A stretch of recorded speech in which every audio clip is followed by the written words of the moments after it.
Noon, my dear brothers and sisters.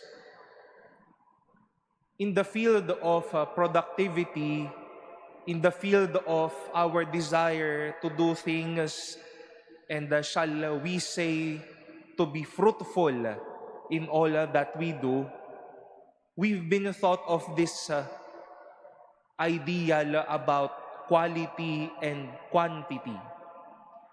Yung lalim o yung dami.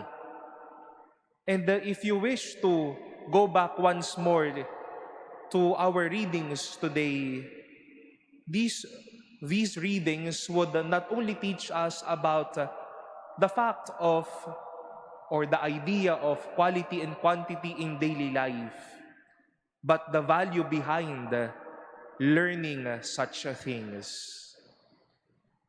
We've heard the meet-up of Saul and David, two important personalities in the Old Testament, strong personalities that waged war, that gave their own responsibilities and their duties.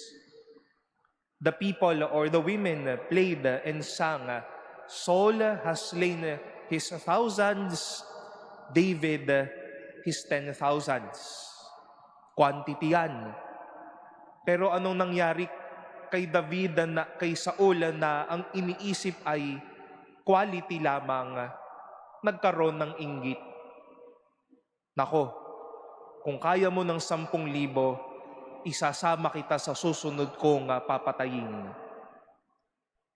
Quantity that raises inside one's heart would sometimes lead to jealousy and even to arrogance. But it is clear for David that yes, it is quantity, but it is about the quality of his work. Na ginawa niya ang trabaho niya at anumang iniatas sa kanya. And once more, we've heard quality and quantity in today's gospel. A large number of people follow Jesus from Galilee, from Judea, from Jerusalem, from Idumea, the Jordan, Tyre and Sidon. Doblehin niyo siguro natin yung crowd ng Nazareno. Lahat yan nais makita, marinig si Jesus. Muli, quantity yan. Pero ano ang quality sa karanasang ito? That for them to meet Jesus, for them to have a change of heart, for Jesus not to think that I have many followers, but I have touched the lives of these people. Quality and quantity. Because in following Jesus, the most important is not the bars of quantity, but the depth of quality. Baka nga ho, ang dami nating simbahang alam puntahan, pero hindi naman ho tayo nababago. Ang kapal-kapal ng ating prayer book na dinadasal natin from sun up to sundown.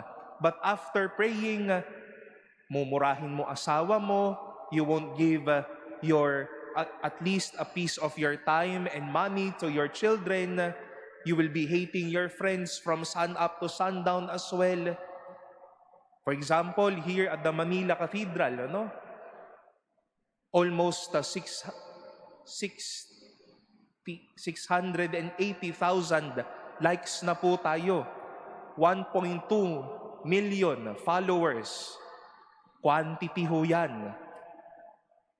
Pero sa dami ng mga taong kasama ho natin, are we also concerned of that quality mission for them to encounter Jesus and for them also to embrace a change of life? Let us be mindful of this too in this life and in following Jesus.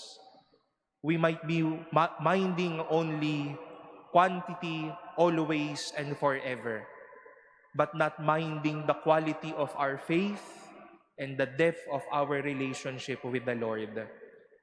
For Jesus and for us following Him, it is not about the bars of quantity, but the depth of our quality.